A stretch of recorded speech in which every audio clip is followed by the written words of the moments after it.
This segment sponsored by Foster Financial.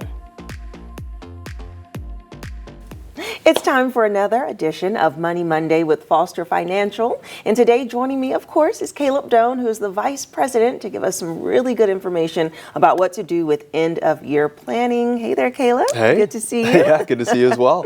Okay, so we talked about a few things before, 401k contributions, and also people trying to consider their QCDs. And today we're going to talk about tax loss harvesting. And what is that exactly, to start off with? Yeah. So this is another thing that would need to be done by the end of the calendar year, related to your finances. But tax loss harvesting, probably the simplest way to define it would be selling a stock position that has declined in value in order to get a certain tax benefit from that. Okay. And so this would only apply to certain types of investment accounts. It wouldn't apply to somebody's 401k or Roth IRA. It would apply to their after-tax brokerage accounts. And this would typically be like an individual account, a joint account, a trust account, stuff like that. Those are after-tax brokerage accounts that somebody could invest in. And notably, they're subject to capital gains tax. And so capital gains tax is what you have to pay if you sell a position at a gain. So I mean, you buy a certain position of Apple, it goes up a little bit, you sell it at a gain, you'd have to pay taxes just on the gain. But the reverse is true as well. If the position has gone down in value and you sell it at a loss, you get to offset either other capital gains or even a portion of your taxable income because of that loss. So that's a nice benefit in the tax code, and we can take advantage of that through tax loss harvesting in these accounts. Okay, and so how is that really evaluated? Is this something that people have to track, or is this something that you can tell and kind of see, okay, this is the best positioning?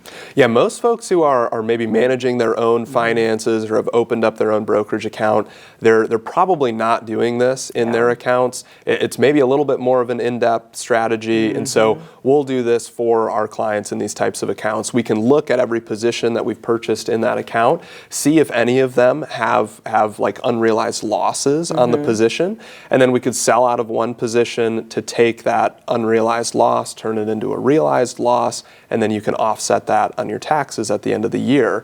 And now some people might be thinking at home, well, I feel like I've heard if your stocks are down, then you shouldn't sell them because you want to give them time to recover. Notably, with this strategy, we're not selling that position and then leaving it in cash. Right. We're selling it and we're putting it into a different position that we anticipate could recover with the market, just like the original position. So maybe Apple goes down in value, we sell it, and we buy into Microsoft, or we buy into a different tech company that we think will perform similarly. At the same time, we've pocketed that realized loss, and we get to avoid some taxes at the end of the year. And so who is it that really benefits from this type of transaction? Yeah. I mean, it would be folks with that after-tax brokerage account, especially people who have a lot of individual stock positions in that type of account. Because if you're just holding a mutual fund or an exchange-traded fund, that's bundling a lot of stocks into one position. And if the S&P has gone up like it has this year, that position probably isn't trading at a loss. If you have a bunch of individual stock positions, there's likely positions in there that are trading at a loss this year. And so that provides an opportunity for tax loss harvesting.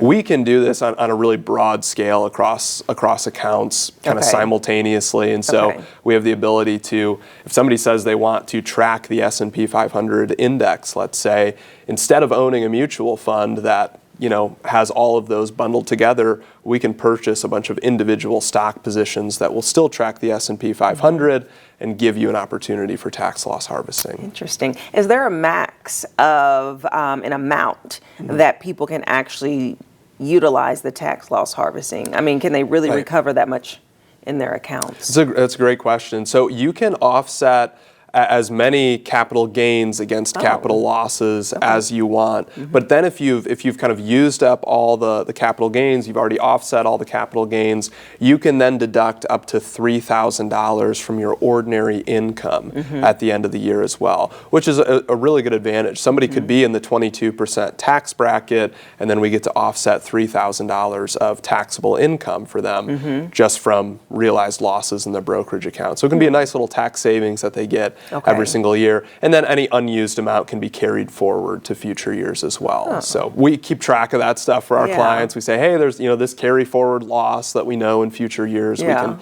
offset capital gains with that. Okay, very interesting. I'll say this one sounds layered, like there's a lot that goes into it. So this is why you need a financial planner, because I can't imagine anyone trying to figure this out on their own. Yeah, we're happy to help. Yeah, okay. Well, thank you so much, Caleb. Thank you. And if you would like more information about Foster Financial, they can help you through your financial planning, planning for your retirement, and so much more. Just give them a call. Their phone number is listed below, and they do offer complimentary consultations. And I'll see you after the break. This segment sponsored by Foster Financial.